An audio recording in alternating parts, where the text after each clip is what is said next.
Chapter 1, The Quest for the Legendary Sock of Muddlewood. In the peculiar village of Muddlewood, where absurdity was the norm, Grok the orc and Greta the goblin woke up one fine morning to a bizarre discovery.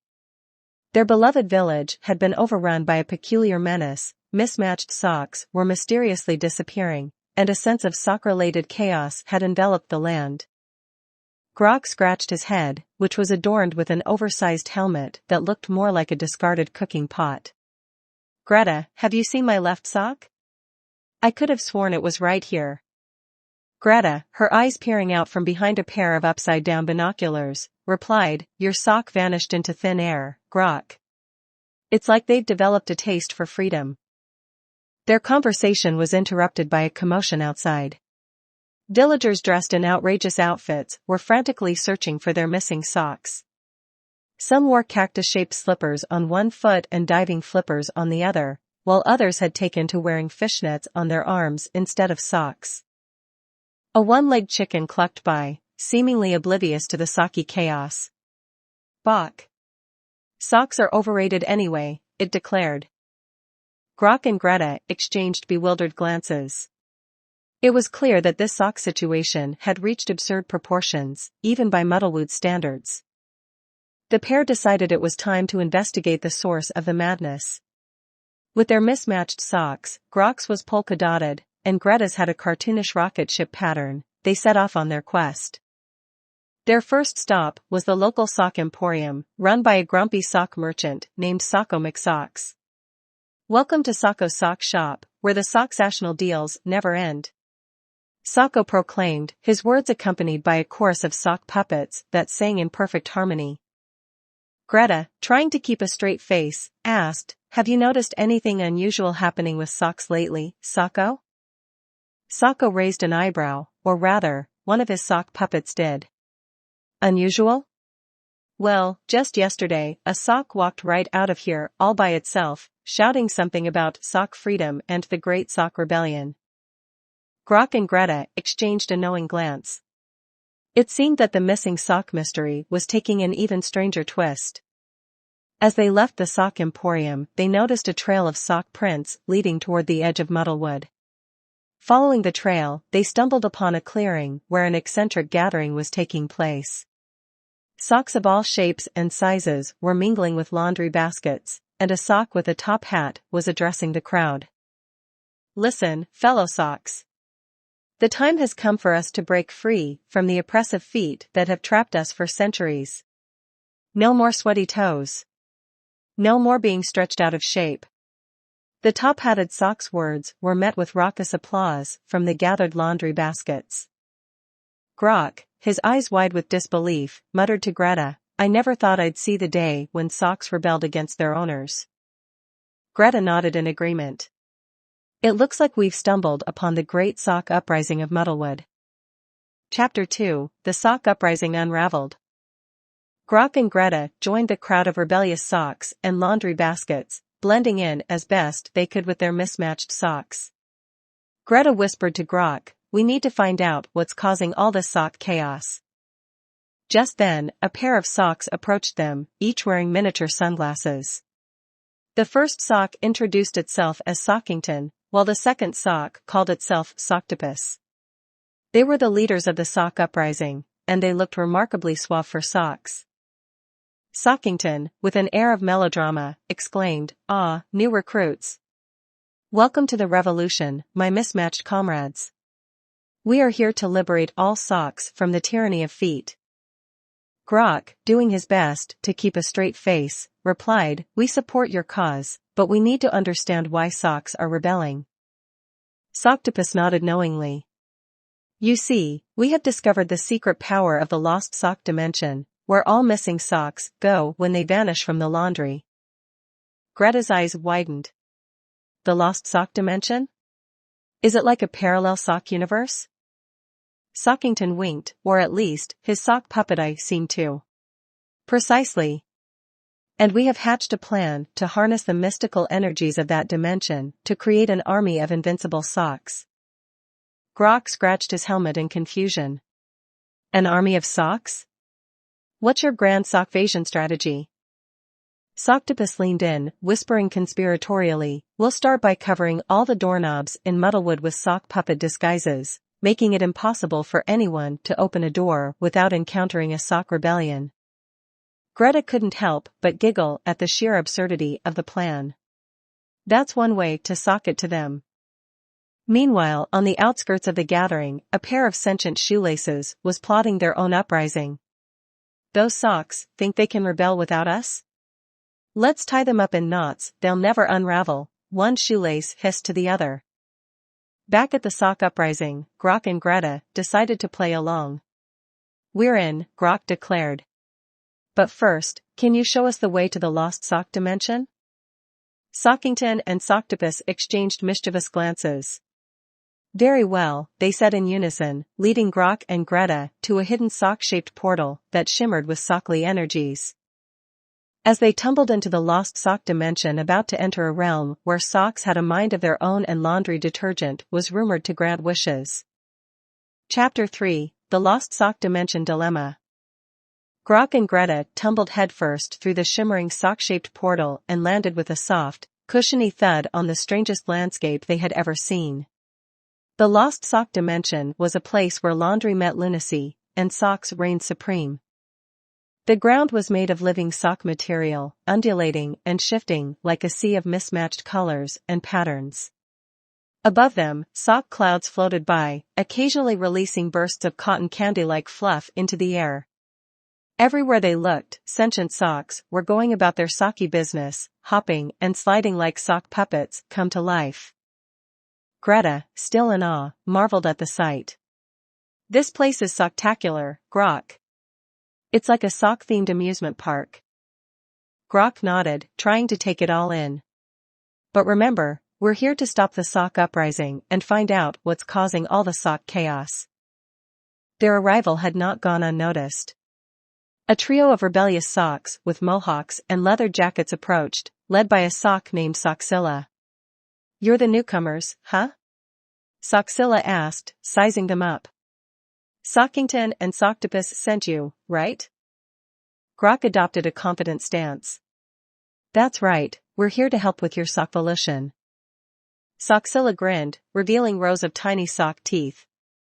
"Good, because we're planning the ultimate sock concert, and we need your help to make it happen.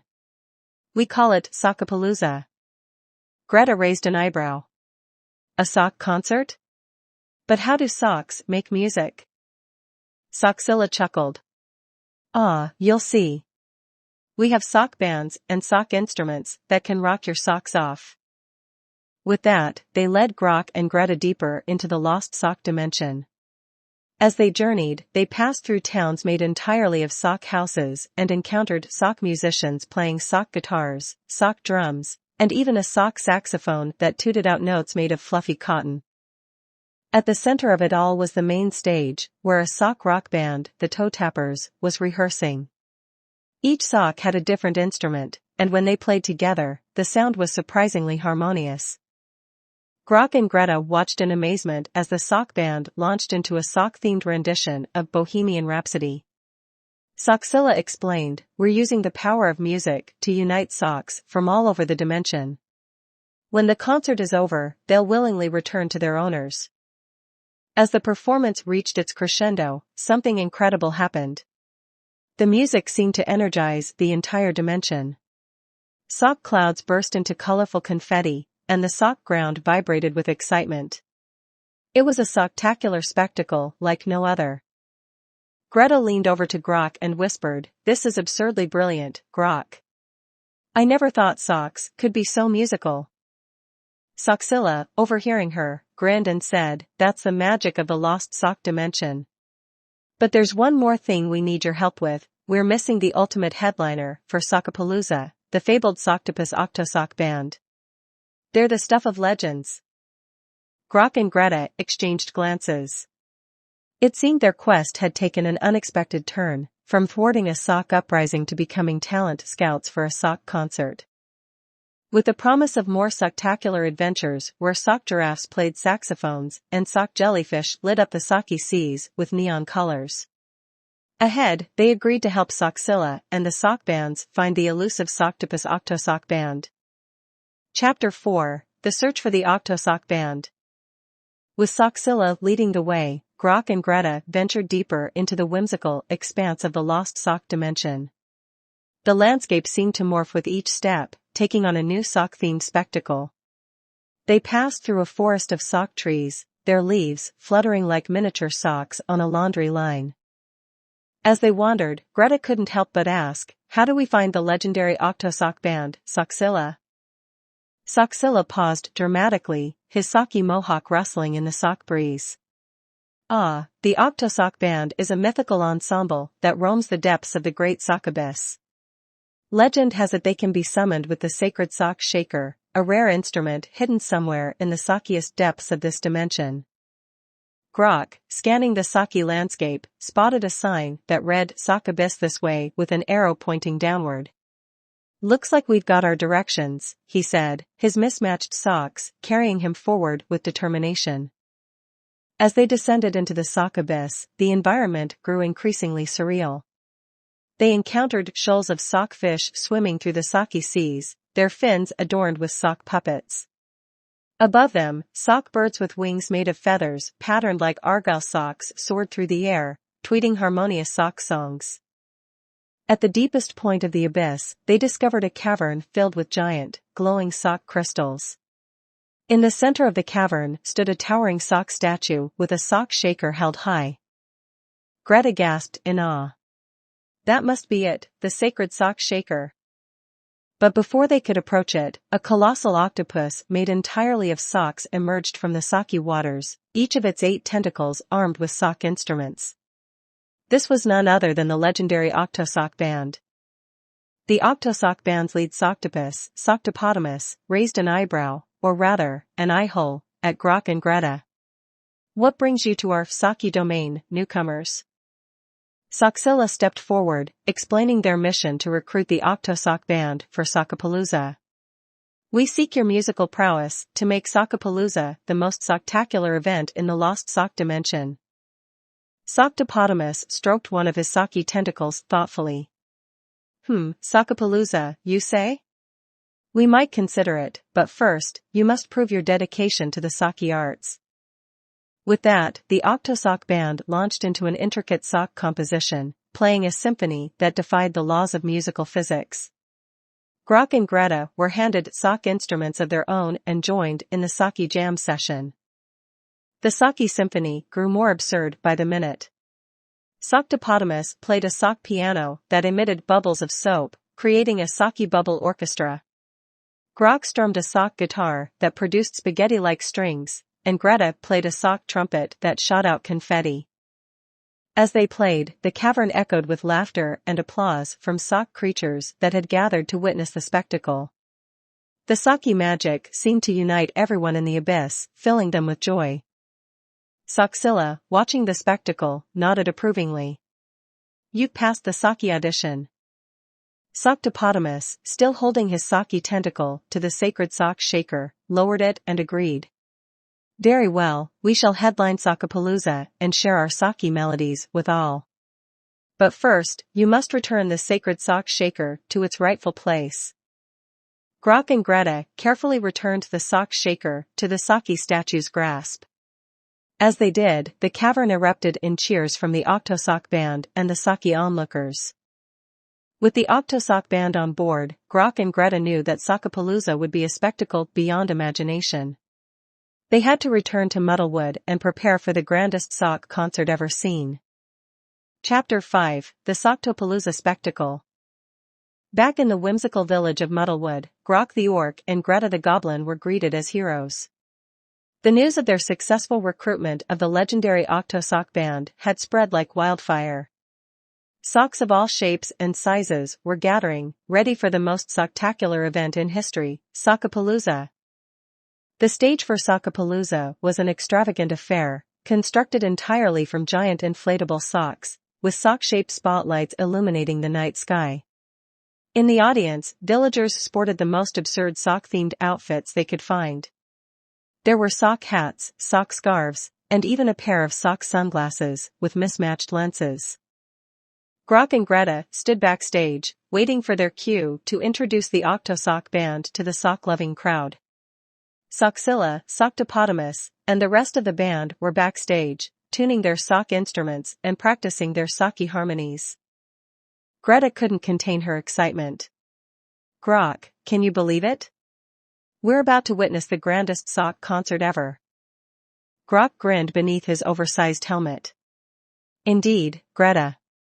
And we owe it all to socks and their incredible love for music." As the sun dipped below the horizon, the crowd erupted into applause, and the duo took the stage. Grok cleared his throat, his deep voice echoing across the Socktacular venue. "Ladies and gentlemen, goblins and orcs, socks and sock lovers of all kinds, welcome to Sockapalooza." The crowd roared with enthusiasm, throwing socks into the air like confetti. Grok continued, "Tonight, we have a very special treat for you, the legendary Octo-Sock Band." The Octo-Sock Band emerged in a flurry of socky fanfare, each tentacle playing a different instrument. Socktapotamus, the lead Socktopus, took center stage and extended a socky arm to Grok and Greta. "Join us, friends, for a socky symphony like no other." With that, the Octo-Sock Band launched into their first socky composition. The music was a mesmerizing blend of whimsy and wonder, and as they played, the audience was transported to a socky paradise. Socktapotamus's socky tentacles danced across the sock guitar, sock saxophone, and sock drums, creating a musical spectacle that defied description. Greta, unable to resist the socky magic, joined in on the sock trumpet, and Grok followed suit on the sock bongos. Their mismatched socks seemed to glow with joy as they played alongside the legendary band. As the concert continued, the absurdity reached new heights. Socky fireworks erupted into the shape of dancing sock puppets, and sock confetti rained down, turning the entire venue into a sea of colorful chaos. Villagers danced with their socky counterparts, and even the sentient shoelaces from earlier had tied themselves into a socky conga line. In the midst of the socky celebration, Grok turned to Greta, a grin on his face. "Greta, this is the craziest adventure we've ever been on, and it's all thanks to socks." Greta nodded, her eyes shining with socky delight. "Indeed, Grok. Who would have thought that socks could bring so much joy and absurdity to the world?" As the final notes of the concert echoed through the night, the Octo-Sock Band took their socky bows, and the crowd erupted into a thunderous standing ovation. Socktapotamus approached Grok and Greta, his socky tentacles wrapping around them in a socky hug. "Thank you for bringing us to this Socktacular event," he said. Grok and Greta exchanged glances, realizing that their journey had come full circle. From thwarting a sock uprising to becoming talent scouts and finally hosting Sockapalooza, they had embarked on the most absurd and unforgettable adventure of their lives. And so, in the quirky village of Muddlewood, where absurdity was the norm, Grok the orc and Greta the goblin learned that sometimes the most extraordinary experiences could be found in the most unexpected places, even in the world of socks.